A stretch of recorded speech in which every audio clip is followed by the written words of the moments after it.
नमस्कार दोस्तों, आप सबका मेरे चैनल में स्वागत है। आज मैं आपको एक चिड़िया की भक्ति की ऐसी कथा सुनाने जा रही हूँ जिसका उल्लेख शिव पुराण में भी है।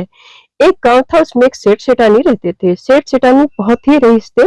लोग उन्हें नगर सेठ के नाम से जानते थे, लेकिन वो बहुत कंजूस थे। वो कभी किसी को कोई दान नहीं देते थे, कोई धर्म का कार्य नहीं करते थे, कोई पूजा पाठ कुछ भी नहीं करते थे। उन्हीं के घर के पास एक पीपल का पेड़ था, जिस पर एक शिव भक्त चिड़िया अपने 2 बच्चों के साथ रहती थी। वो चिड़िया कभी-कभार इनके घर भी आती थी, लेकिन उसे खाने के लिए कुछ भी नहीं मिलता था और वो फिर वहां से उड़ करके दूसरे घर चली जाती थी और अपने बच्चों के लिए दाना तिनकर ला करके अपने बच्चों को खिलाती थी। एक दिन सुबह का वक्त था। चिड़िया अपने घोंसले से उड़कर सेठ की हवेली पर जा बैठी। उस दिन सेठ सेठानी दोनों ही आपस में बात कर रहे थे। सेठानी सेठ से कह रही थी कि देखो जी, हमारा कितना नसीब खराब है। हमारे घर कोई औलाद भी नहीं है और हमारे पास इतनी सारी धन दौलत है। हमारे जाने के बाद इसे कौन बरतेगा? सेठ बोला, जब तक हम हैं हम बदल लेंगे, उसके बाद जिसके नसीब में होगी वो बदल लेगा। अब इसमें हम क्या कर सकते हैं कि हमारे तो कोई औलाद नहीं है। सेठ सेठानी की ये बातें हवेली पे बैठी चिड़िया सुन रही थी और उसे ये सब सुनना अच्छा लगने लगा और वो रोज उनके घर जाने लगी। उसे देखकर सेठानी भी उसको दाना डालने लगी। सेठानी को उस चिड़िया से लगाव होने लगा।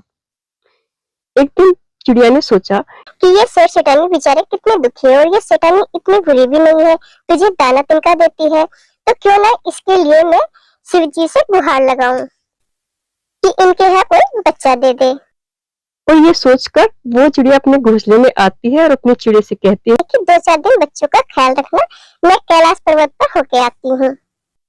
और वो कैलाश पर्वत के लिए चली जाती है। दिन रात वो उड़ती रहती है, सुबह शाम उड़ते उड़ते उसे कई दिन हो गए और वो कैलाश पर्वत पर जा पहुंचती है, जहां माता पार्वती और शिव जी बैठे हुए थे। चिड़िया कई दिन से भूखी प्यासी थी और लगातार उड़ रही थी, तो वो बेहोश हो गई और माता के चरणों में जा गिरी। माता ने उसे उठाया, पानी पिलाया, होश में लाया और फिर कहने लगी, हे चिड़िया, तुझे क्या हो गया है? तू क्यों यहाँ इतनी दूर आई है? तुझे क्या चाहिए? तो चिड़िया बोली, माता, मुझे अपने लिए तो कुछ भी नहीं चाहिए, लेकिन मैं जिस जगह रहती हूँ वहाँ एक सेठ सेठानी रहते हैं और उनकी कोई औलाद भी नहीं है। उनके पास बहुत धन दौलत है और वो बहुत परेशान रहते हैं। मुझे उनकी ये परेशानी देखी नहीं जाती। माता पार्वती शिव जी से कहती है कि चिड़िया, जिनके लिए आई है आप उनके यहाँ एक पुत्र दे दे। शिव जी महाराज जी कहते हैं, पार्वती वो इस योग्य नहीं है कि उनके यहाँ औलाद दी जाए। वो सिर्फ बहुत कंजूस है, उसके पास बहुत धन दौलत है, लेकिन वो कोई भी धर्म कर्म का कार्य नहीं करता है। चिड़िया कहने लगी कि हे भगवान, आप उनके एक पुत्र दे दे तो वो पूजा पाठ भी करने लगेंगे और धर्म कर्म का कार्य भी करने लगेंगे। चिड़िया और माता पार्वती की विनती पर वो कहते हैं कि चलो उनके यहाँ एक पुत्र मैं दे देता हूँ, लेकिन ध्यान रखना, अगर उन्होंने कोई पूजा पाठ या धर्म कर्म नहीं किया तो उस पुत्र की अल्पायु होगी। और चिड़िया ये सुनकर के वहां से वापस आती है और आप वापस आकर के देखती है कि सेठ सेठानी के यहाँ 9 महीने बाद एक सुंदर सा पुत्र पैदा हो गया है। वो लोग बहुत खुश थे। चिड़िया भी ये देखकर बहुत खुश थी और उनके यहाँ जाती थी। जो कुछ वो बच्चा खाता था उसमें से थोड़ा बहुत गिर जाता था तो उसे चिड़िया भी खा लेती थी। लेकिन सेठ सेठानी कोई भी पूजा पाठ नहीं करते थे। वो अभी भी बिल्कुल वैसे ही थे, कंजूस। और इसी तरह से 5 साल बीत गए। चिड़िया को चिंता होने लगी कि ये तो कोई भी पूजा पाठ नहीं करते, कोई धर्म कर्म का कार्य नहीं करते, इनके पुत्र की आयु तो अल्पायु हो जाएगी। और वो फिर जो है शिवजी पार्वती जी के पास कैलाश पर्वत पर चिड़िया चली गई।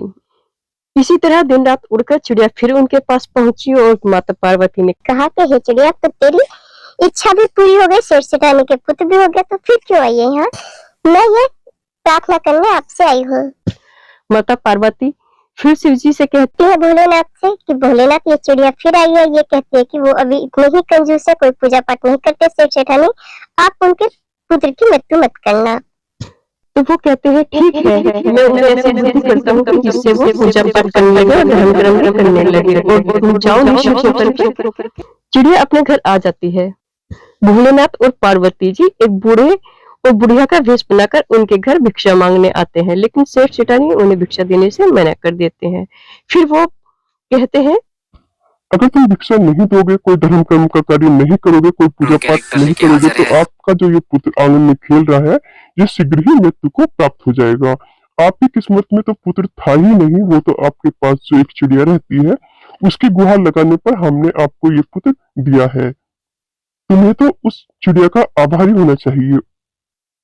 और ये कहकर भोलेनाथ और माता पार्वती अपने असली रूप में आ जाते हैं। ये देखकर शेर सेठानी उनके चरणों में गिर पड़ते हैं और अपनी माफी मांगने लगते हैं और कहते हैं कि हमें चिड़िया एहसान बंद होना चाहिए कि उसने हमारे लिए इतनी गुहार लगाई और हमारे यहाँ पुत्र दिया, और अपनी गलतियों की माफी मांगते हैं और भगवान से प्रार्थना करते हैं कि अब से हम पूजा पाठ धर्म, और भगवान से माफी मांगी और कहा कि अब से हम सभी पूजा पाठ और दान पुण्य करेंगे।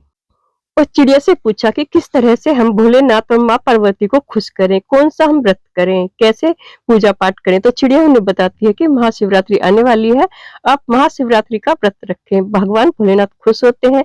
सोमवार का व्रत रखें। और इस तरह से दोनों सेठ सेठानी फिर से पूजा पाठ करने लगे और दान पुण्य करने लगे, और इस तरह से उनका पुत्र हमेशा के लिए चिरंजीव हो गया। महाशिवरात्रि का व्रत रखने लगे, सोमवार का व्रत रखने लगे और पूजा पाठ करने लगे। ये कहानी यहीं खत्म होती है। मिलते हैं किसी दूसरी कहानी में। अगर कहानी पसंद आई हो तो प्लीज लाइक कर दे, चैनल को सब्सक्राइब अवश्य करें। Thank for watching.